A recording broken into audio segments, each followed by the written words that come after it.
Today we're going to learn how to draw a snow globe.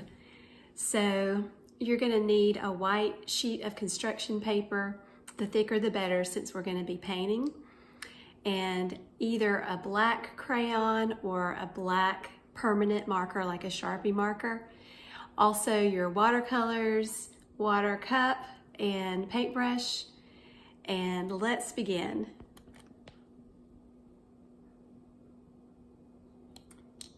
So it's good if you have something like a circle also. You could draw it freehand. I'm going to use this little plate. If you have anything else that's about this size, it's bigger than my hand, a little bit bigger than my hand that fits on the paper. And go to the center of your paper, a little bit higher to the top than to the bottom. And then you can just simply draw your circle. If you want to do it in pencil first, or you could just do it in crayon or marker. Either way.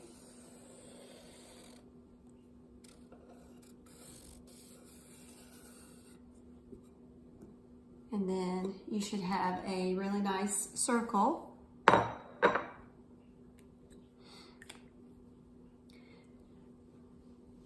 And again, with either a crayon or a black marker, we're going to start drawing our snowman. So we're going to do a snowman with 3 body parts. And if you'll start here, we're just going to freehand this. Start near the top of your circle, which this circle represents your snow globe, and draw what's going to be your smallest circle, or the head of the snowman, just in the top center. So you can see that we'll have space for 1, 2 more larger circles. And then from that one, we're going to draw the middle one.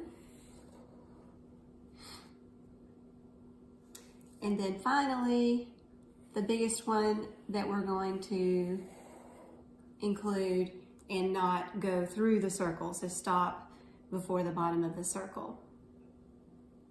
So you have the head, the middle of the body, and the lower part. And at this point, we can add some features onto the snowman. So maybe draw stick arms with little stick fingers if you would like.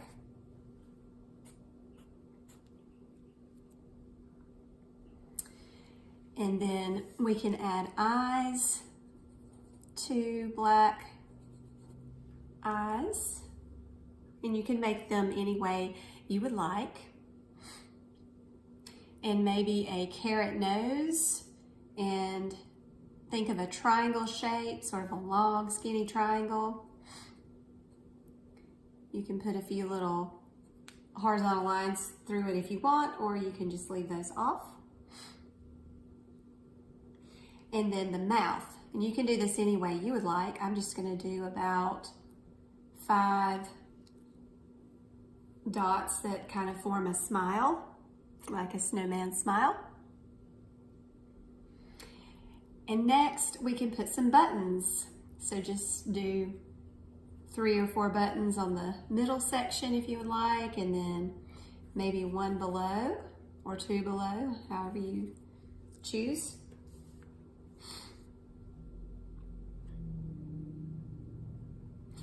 And a hat usually looks good on a snowman, so I'm going to start right at the top of the head, and I'm going to draw a line that's slightly curved,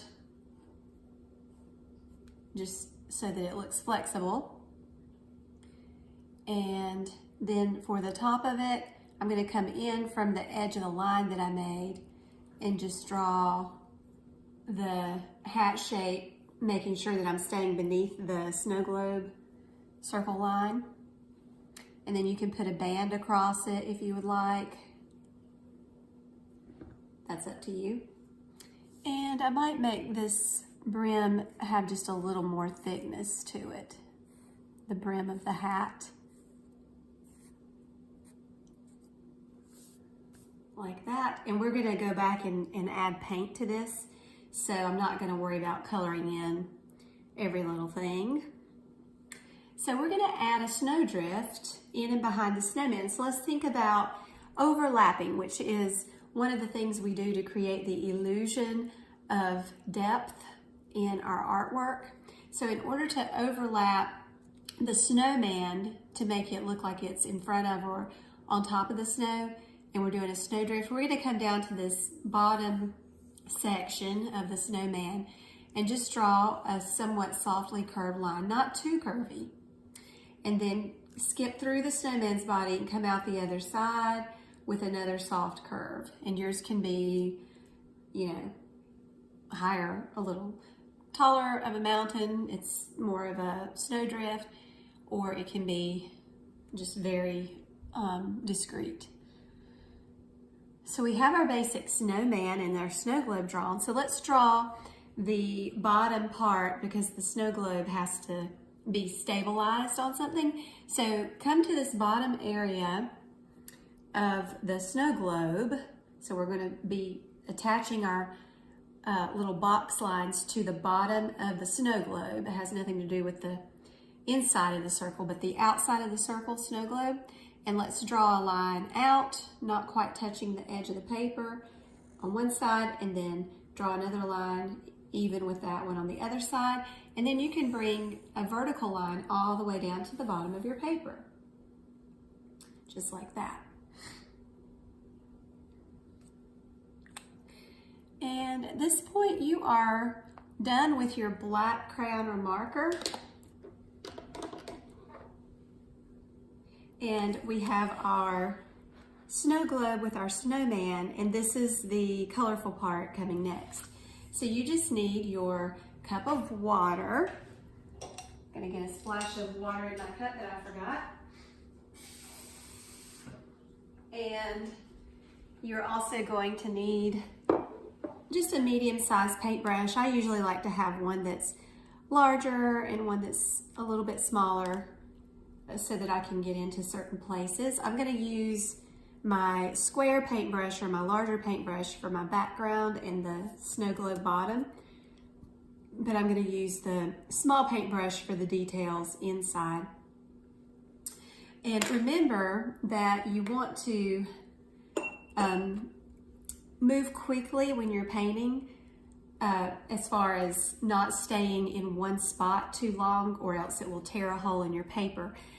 Construction paper or watercolor paper wouldn't rip as easily, but copy paper, the thinner kind, will rip if you hold your paintbrush and keep getting it wet. It will rip the paper. So, of course, for watercolors, we've done this before, but go ahead and dip it in your cup, and then you're gonna have to wake up your watercolors. And for my snowman's sky, that's where I'm gonna start. I'm gonna use this light blue. You can use any color you want for your sky. This is just what I've chosen. I might actually mix a light with a darker blue. And then once you've loaded your paintbrush, you can go ahead and go in and paint. Oh, one little trick. Oops, forgot to tell you about this. If you want to take a crayon, like a white or a yellow, and draw some little snowflakes, they won't show up very well until after you paint over them, but the crayon will resist your paint. And I just remembered this. So let's go ahead and add some little snowflakes just by making X's and then more vertical and horizontal lines through the X's. Any kind of snowflakes you want to do is fine. But once I show you how it resists, you'll see the shape. There it is. You can now see the shapes of the snowflakes because the crayon will show through. Let me get a little bit more paint on there and then I'll show you what I mean by this.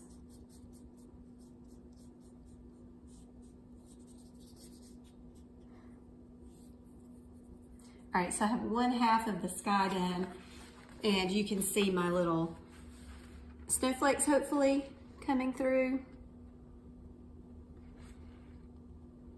maybe. Okay, so I'm gonna put a few more little snowflakes just to make sure.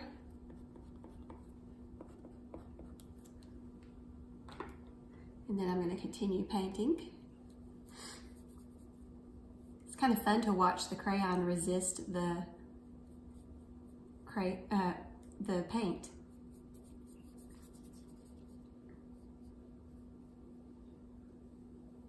It's okay if you accidentally go outside of your snow globe because you're going to be painting your background anyway. And you can paint your background any color. But we're going to continue inside the snow globe first. And notice how that's all the time. Once I fill that in, that's all the time I'm spending on that for right now. You can work with watercolors a little bit at a time, moving from one place to another quickly so that you don't tear a hole like I was saying earlier. So I'm going to leave that for now, and if I decide to come back and add more blue later, I'll do it after that dries and the paper is sturdier. So the ground is basically white because of snow, but I'm just going to put a few little reflections, and you could use any color for your reflections. I'm just going to put a little of this, it's kind of like a burgundy, pinkish color, and this will just give our ground, and I could even wet my paintbrush and get just a tiny bit of blue and blend it in just so that it kind of reflects the sky, but it might also reflect a little bit of the sun. And I'm not going to paint the whole snowy ground because we want to still have the illusion of it being snow and white. But this just gives some reflective quality in the snow and gives your ground a little more dimension. And if it looks like it's too dark, just rinse your paintbrush in the water and then just kind of tap that lightly so that you have it thinned out just a little bit. All right, so we have our basic background inside the snow globe done. And so I want to add color to my snowman. So I'm going to pick orange, just a nice bright carrot orange here. I'm still using my skinnier paintbrush. You could use an even skinnier one for this since it's so small. I'm just going to go inside my snowman's carrot nose. And it's so tiny, you're just done and you just leave it alone. Let that dry. And remember not to pick up your paper or tilt it right now so that things don't run. And then I'm going to switch to black for the hat.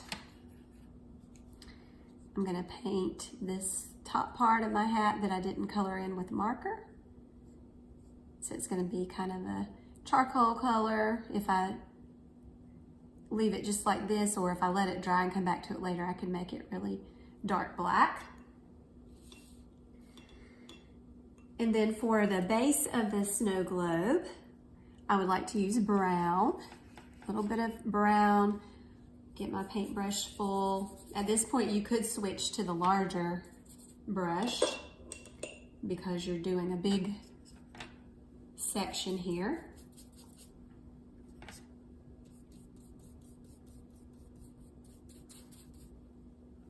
You just keep loading up your paintbrush, dipping it in the water to make that color go a little bit further. More of the watercolor paint to get it darker.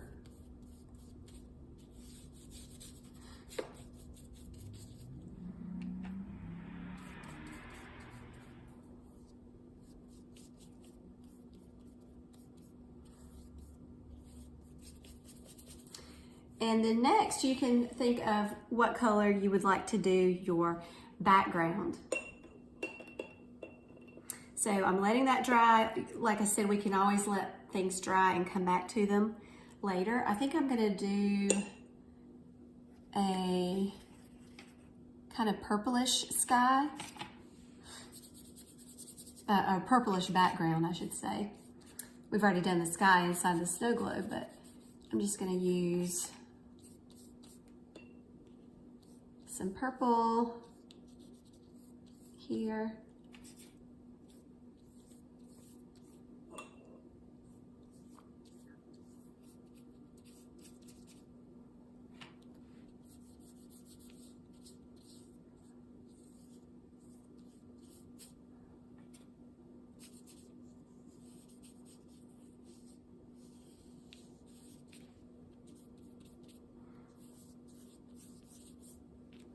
And you get the idea. So that is my first coat of paint.